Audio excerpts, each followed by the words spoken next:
መጀመሪያ ከዩቲዩብ ያገኘነው ገንዘብ 8000 ብር ነበር። ዶንኪቲው የመጀመሪያው 8000 ብር አካውንታችን ላይ ሲገባ እኔ ያየሁት ፖቴንሻል ነው። በቃ በትክክል ዛሬ 8000 ብር ከገባ ነገ ስንት ሺህ ብር ሊገባ ይችላል። ግን ያኔ አሁን የምናገኘውን ገንዘብ እናገኛለን ብዬ ግን አልገመትኩም። እንደዚህ ያድጋል ብዬ አልገመትኩም። 8000 ብር ስናገኝ ለኔ ትልቁ ቀጣዩ ብር 100000 ብር ነበር። ስለዚህ በቀጥታ ያክስቴ ልጅ ስራ አስቆምኩት። ለምን ኤዲት የሚያደርገው ዲጂታል ማኔጅ የሚያደርገው እሱ ስለሆነ የኮሌጅ አስተማሪ ነበር። ሄኒ ስራህን አቁምና አብረን እንስራ፣ በቃ አብረን እንጠቀም፣ አብረን እናድጋለን በሚል የኮሌጅ ስራውን አስቆሜው ወደ ዩቲዩብ ስራ መጣር ማለት ነው። ወዲያው ነው ገንዘቡ እያደገ ሄደው 8000 15000 ሲሆን 15000 60000 ብር ሲሆን ሶስተኛ አራተኛ ክፍያችን ላይ ወደ 60000 ብር አካባቢ ደርሰን ነበር። 100000 ብር ሲሞላ የመጀመሪያው ትልቁ ክፍያችን 110000 ብር ነበርና 110000 ብር ሲሞላ ግን እኔ ወሰንኩ። በቃ ያ በእንዲያ እንዳለ ነው እንግዲህ ኢቢኤስ የቤተሰብ ጨዋታ ስሰራ በጣም ጥሩ ክፍያ ይከፈለኝ ነበር በወቅቱ። አንደላቆ የሚያኖር የሚባል ክፍያ ከቤት ኪራይ አንጻር ሳስበው የቤት ኪራይን 10 እጥፍ የሚሆን ክፍያ ይከፈለኝ ነበር። ስለዚህ አንድ 10ኛውን ቤት ኪራይ ከፍያ አስቤዛ ገዝቼ ምናምን። ግን የዩቲዩቡ ገቢና አስተዳደጉን ሳየው ዩቲዩቡ እንደሚሻለኝ ገባኝ ማለት ነው። ስለዚህ ዩቲዩቡን ለማሳደግ ወደ ራሴ ህልም ለመምጣት የቤተሰብ ጨዋታን በገዛ ፍቃዴ ነው እንደምታስታውሱት ለቅቄ የወጣሁት። ከዛ በኋላ አልታድ ሚካኤል አካባቢ 8000 ብር ቤት ተከራይተን ነበረ የምንሰራው። አንድ ኤዲተር ነበረን፣ ሸዋንግዛው ነበር። ሜላትን ቪዲዮ ኤዲቲንግ ተማረች። ከዛ ሜላትን በጣም ማገዝ ጀመረች።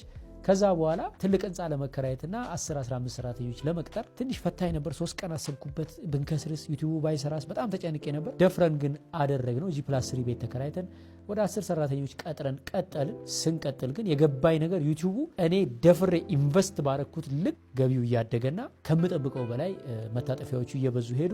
ከዛ በኋላ ባንኮች ያው ብድር ዶላሩን ስለሚያገኙት ብድር ማግኘት እንደምንችል አወቅን። የመጀመሪያ ከባንክ ብድር አግኝቼ የገዛሁት የ2.8 ሚሊዮን ብር ሪቮ የሚባል መኪና ነበረ። ሪቮ ያኔ በጣም ብዙ ሰው የሚያወራለት መኪና ነበር። እኔ ግን ሪቮን ፈልጌ አልነበረም ሪቮ የገዛሁት። የመጀመሪያው ዓላማ ፒክአፕ መግዛት ነበር የሰራ ከሰው ላይ። ለምን ክፍለ ሀገር እየሄዱ የክፍለ ሀገር ቪዲዮዎች ለመስራት ትዝ ይለኛል። ታይጉባ አቡነ ገብረ መንፈስ ቅዱስ የሚባል ቤተክርስቲያን ሄደን ነበር ለቀረጻና በጣም ገጠር ውስጥ ነው። እዛ ስለተሳልኩኝ በቃ በሩ ላይ ድፍት ብዬ እንደው አቡነ ገብረ መንፈስ ቅዱስ ወይ ድጋሚ ስመጣ ገጠር እየገባው የምቀርጽበት እንደ ልቤ የማገለግልበት ፒክአፕ መኪና ስጡኝ ብዬ ስለተስዬ ነበረ የመጣሁት ማለት ነው። ከዛ ባንክ የተጀመረው ፕሮሰስ ተሳካ።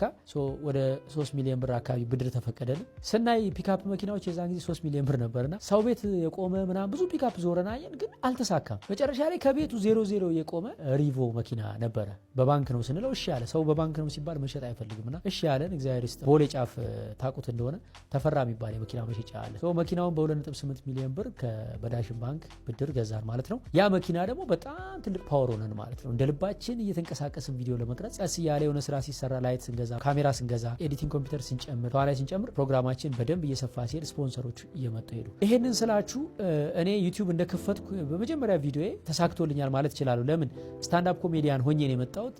የመጀመሪያው ኮሜዲ ብዙዎች ለቀውት በሌሎች ቻናሎች በጣም ታይቶ ነበረ። በራሳችን ቻናል ደግሞ ስንለቀው ጥሩ ታየልን። ይሄ የሆነው ባንዴ ነው ወይ ካላችሁኝ አይደለም። ዩቲዩበር ከመሆኔ በፊት ግን እኔ ማለት ነው 6-7 ዓመት ዋጋ ከፍዬ ነበረ። ቲያትሪካል አርት ተመርቄ ስራ አጥቼ በጣም ተንከራትቻለሁ። የራሴን ስራዎች ፕሮዲውስ እያደረኩ ቴሌቪዥን ላይ የባል ፕሮግራም እያደረኩ አስገባ ነበረ። በጣም በብዙ በዲፕሬሽንም ስራ በማጣትም ገንዘብ በማጣትም ዋጋ ከፍዬ መጨረሻ ላይ ዩቲዩብ በስዬን ይመጣልኝ ማለት ነው። ማለት ፊልም ሰርቻለሁ። ከዛ በፊት ቀረጻ ምን እንደሆነ እንዳቅ፣ ኤዲቲንግ ምን እንደሆነ እንዳቅ እግዚአብሔር መንገዱን ከፍቶልኝ የኛ ሰርቼ ምናምን ብስል ብዬ ስለመጣ ዩቲዩብ ላይ ከመጀመሪያ ጀምሮ እኔ በዩቲዩብ ተጠቃሚ ሆኛለሁ። አሁን ዩቲዩብ ለምከፍቱ ሰዎች ትንሽ ከባድ ነው አይደል?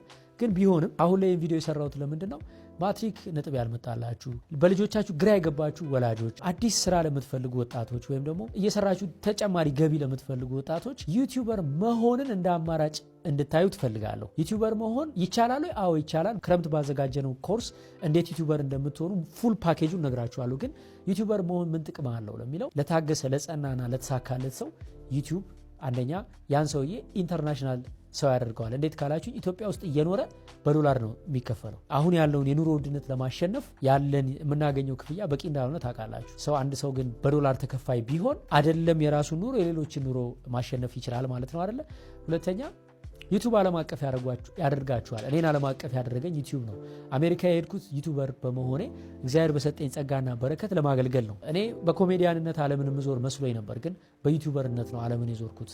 ጀርመን፣ እንግሊዝ፣ ኳታር፣ ሲሸልስ፣ ዱባይ፣ ብራዚል እና አሜሪካ በተለያየ አጋጣሚ የሄድኩት የሚገርማችሁ በቀጥታም ሆነ በተዘዋዋሪ ዩቲዩበር ከሆንኩ በኋላና ዩቲዩበር ስለሆንኩ ነው ማለት ነው። እግዚአብሔር ህልሜን እንዳሳካ ይረዳኝ በዩቲዩብ በኩል ነው። ዓለም አቀፍ ሰው ትሆናላችሁ። ብዙ ስራ ስትሰሩ ምናልባት እንጀራ በልታችሁ ልታድሩ ትችሉ ይሆናል። ዩቲዩበር ስትሆኑ ግን እግዚአብሔር ለብዙ ሰው እንጀራ መንገድ አድርጎ ይጠቀምባችኋል። በበጎ አድራጎት ሰው ትረዳላችሁ፣ ተቋማትን ታግዛላችሁ፣ በሃይማኖታችሁ ብዙዎችን የሚያድን በጎ ትምህርት ማስተላለፍ ትችላላችሁ። ዩቲዩበር ስትሆኑ ውስጣችሁ ያለ የሚሰማችሁ ይሄ ውስጣችሁ እኮ ይነግራችኋል አይደለ? የሆነ እምቅ አቅም እንዳለ ይነግራችኋል። ግን ያንን ለማሳካትና ያንን አቅም በጣም በሚገርም መልኩ ለመልቀቅ እንደ ሚዲያ አይነት ፓወርፉል ቱል የለም። ምሳሌ አንድ ሹፌር አንድ ጊዜ ጭኖ ሲሄድ 12 ሰው ወይም 50 ሰው ይዞ ሊጓዝ ይችላል። አንድ ዩቲዩበር ግን አንድ ቪዲዮ ሰርቶ ሲለቅ 60 ሺህ፣ 100 ሺህ፣ 1 ሚሊዮን ሰዎችን ማገልገል ይችላል። በዩቲዩብ ሀገራችሁን ማዳን ትችላላችሁ። በዩቲዩብ የሰው ህይወት ማዳን ትችላላችሁ። በዩቲዩብ ትውልድን መታደግ ወደ በጎ መስመር መምራት ትችላላችሁ። በዩቲዩብ ከህልማችሁ አልፋችሁ የብዙ ሰዎችን ህልም ማሳካት ትችላላችሁ። የሚገርማችሁ ዶንኪቲዩብ እንዲያደረገ ብዬ አልነግራችሁም። የተደረገውን ታውቃላችሁ። ህፃናቱ እንኳን ዶንኪቲዩብ መጥተው ምን አይነት እድል እንዳገኙ ታስታውሳላችሁ።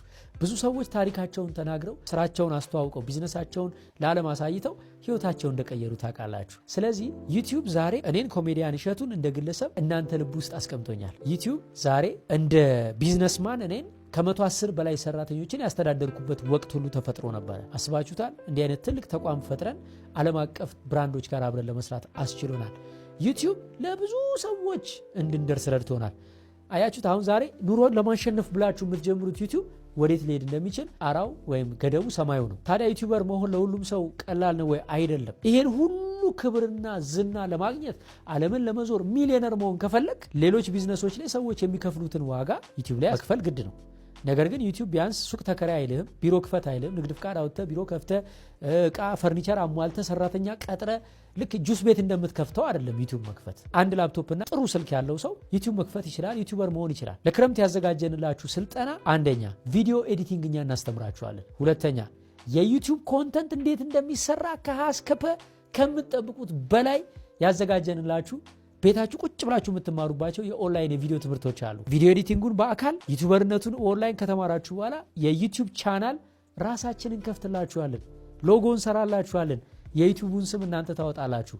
በአንድ ወር ከሳምንት ወይም በአንድ ወር ከ15 ቀን ውስጥ ቪዲዮ ኤዲቲንግ ስልጠናችሁን ጨርሳችሁ ቤታችሁ የኦንላይን ትሬኒንጉን ጨርሳችሁ ዩቲዩብ ተከፍቶላችሁ ቤታችሁ ስትገቡ ኦልሬዲ ዩቲዩበር ሆናችሁ ነው ወደ ቤት የምትገቡት። ከዛ በኋላ እኛ ባዶ ሱቅ ሰጥተናችኋል።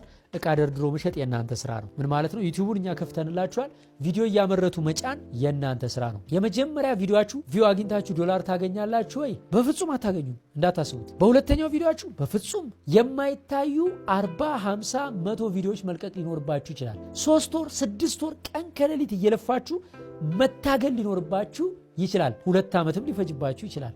ለአንዳንዶቻችሁ ግን ከዚህ በፊት የመጣችሁበት ኤክስፒሪየንስ አብስሏችሁ ከሆነ እንደኔ በመጀመሪያ ቪዲዮአችሁ እይታ ልታገኙም ትችላላችሁ። አንድ ምሳሌ ልስጣችሁ። አንድ የዛገ ቧንቧ ሲከፈት የሚወርደው የቆሸሸ ውሃ ነው። ንጹህ ውሃ ማግኘት የፈለገ ሰው ቧንቧውን ከፍቶ የዛገው እስኪፈስ ድረስ ዝገቱ፣ ቆሻሻው፣ ቧንቧ ውስጥ ያለው አፈር ፈሶ እስከሚያልቅ ድረስ እንዲፈስ መፍቀድ አለበት። ከዛ በኋላ ግን ግዴታ ነው ንጹህ ውሃ ይመጣል።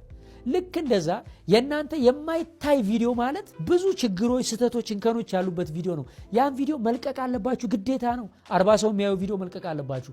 10 ሰው የሚያየው ቪዲዮ መልቀቅ አለባችሁ። 8 ሰው የሚያየው ቪዲዮ መልቀቅ አለባችሁ። እነዚህ በዛገ ቧንቧ የቆሸሸ ውሃ እንዳልኳችሁ የማይታዩ ብዙ እንከን ያለባቸው ቪዲዮዎች ተለቀው ሲያልቁ ነው ከናንተ ውስጥ ንጹህ ጽድት ያለው ቪዲዮ የሚወጣው እንጂ ምንም ቪዲዮ ለቆ የማያውቅ ሰው የመጀመሪያ ቪዲዮ እንዴት ሊታይ ይችላል? በፍጹም። ግን እንዳለን ልምድ፣ እንዳለን ኤክስፒሪየንስ፣ እንደ እውቀታችንና መረዳታችን መጠንና ስልጠናውን በትክክል ተግባራዊ የማድረግ አቅማችን ስለሚለያይ አንዳንዶቻችን የመጀመሪያ ቪዲዮአችን ዎች አወር ሊሞላልን ይችላል። ባይዘው ሞኔታይዜሽን ሊያስጀምረን ተከፋይ ሊያደርገን ይችላል። ለአንዳንዶቻችን 1 ዓመትና 2 ዓመት ሊፈጅ ይችላል። አሁን ምን ልላችሁ ነው? እምቅ አቅም ውስጥ ያለ በስልጠናው ላይ የተማርኩትን ነገር ተግባራዊ ያደርጋለሁ። ትኩረቴን ሙሉ በሙሉ ሰብስቤ 6 ወርም ዓመትም ይፍጅ 2 ዓመት ዩቲዩብ ላይ ቪዲዮ እየለቀቅኩኝ ቅድም ያሳየህንን ህይወት መኖር እፈልጋለሁ ካላችሁ፣ ባለሙያ መሆን ከፈለጋችሁ ድንቅ ስልጠና አዘጋጅተናል። ቪዲዮ ኤዲቲንግም ዩቲዩበርነትም አንድ ላይ እናሰለጥናችኋለን። ዩቲዩብ ከፍተን እንሰጣችኋለን። ስልጠናውን ብትፈልጉ ሐምሌ ብትፈልጉ ነሐሴ መሰልጠን ትችላላችሁ። አሁንም መጀመር ትችላላችሁ። ልዩ ቅናሹ እስከ ቅዳሜ ሰኔ 20 ድረስ ብቻ ነው የሚቆየው። 33% ነው ዋጋ የቀነስንላችሁ። ዋጋው 12000 ብር ቢሆንም እኛ ግን እየመዘገብን ያለ ነው በ8000 ብር ብቻ ነው እስከ ቅዳሜ ሰኔ 20 ድረስ ብቻ። ከእሁድ ሰኔ 21 ጀምሮ ዋጋው 12000 ብር ይሆንና እየጨመረ ይሄዳል።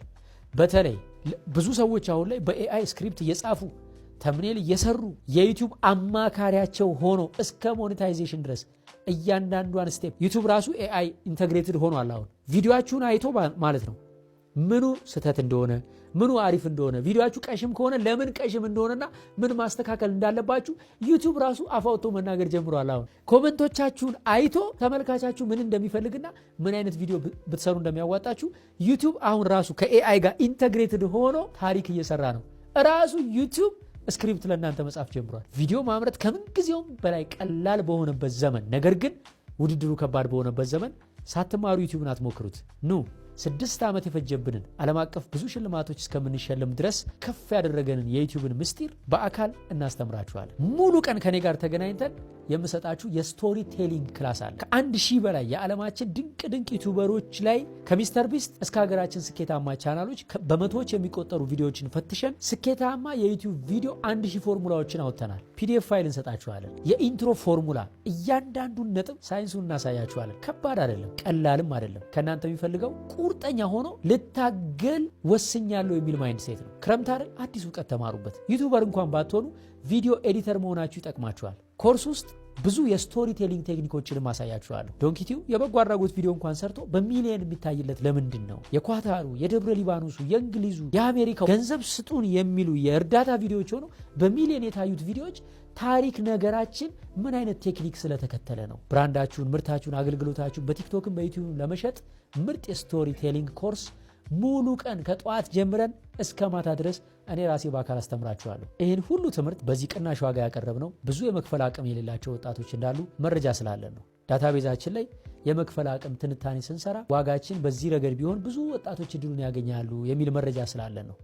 25 እና 30 ሺህ ብር የሚያወጣውን ትምህርት በ8000 ብር እስከ ቅዳሜ ድረስ ብቻ ተመዝገቡ። የምትፈልጉትን ጊዜ ምረጡና ትምህርቱን ጀምሩ። 2018 ዓ.ም ብዙ ነገር ጀምራችሁ ያቋረጣችሁበት፣ ብዙ ነገር ሞክራችሁ ያልተሳካበት ዓመት ሊሆን ይችላል። አሁን ግን በአዲስ ማንነት፣ በአዲስ ስልጠና፣ በአዲስ እውቀት 2019 ዓ.ም ተቀላቀሉ። በ0975 51 63 60 ደውሉና አዲሱን ወጌሻ የቪዲዮ ኤዲቲንግና የዩቲዩበርነት ስልጠና ጀምሩ። በአካል ክላስ እንገናኛለን። እስከዛው በቸር ያቆየን።